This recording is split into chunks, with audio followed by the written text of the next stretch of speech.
So today we will see the concept of multi-level inheritance. So we will be considering three classes here, that is class B1, class B2 and class B3. So out of these three classes, this is the first class, that is public class B1, which is having a method called as M1, and it is a public method, and inside this method we have written inside M1. Next we will consider a class called as B2. So this is a class public class B2. This extends B1. So inside this class B2 we have a method called as M2. But since the class B2 extends B1, it inherits the method M1 of class B1. So effectively class B2 will have two methods, that is M1 and M2. Next we will consider a class called as B3. So public class B3 which extends B2. So that means what? The class B3 actually will have the methods of both B1 and B2.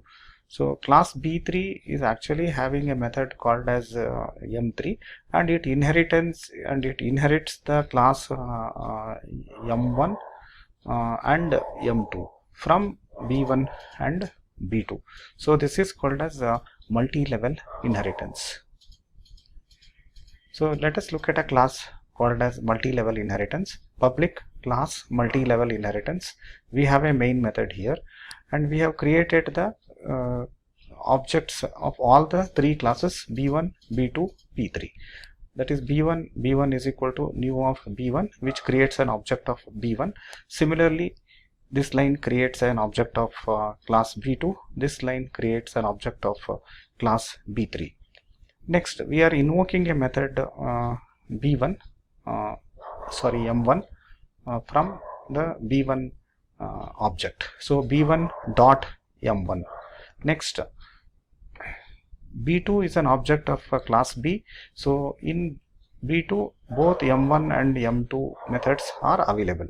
Next, B3 is the object of class B3. So on B3 all the three methods are available, like M1, M2 and M3. So I will run this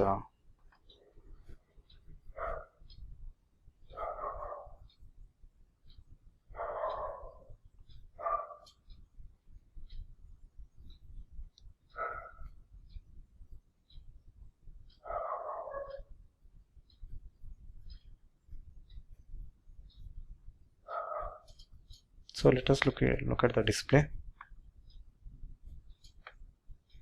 So inside M1, so next M1 and M2, next M1, M2 and then M3. Thank you.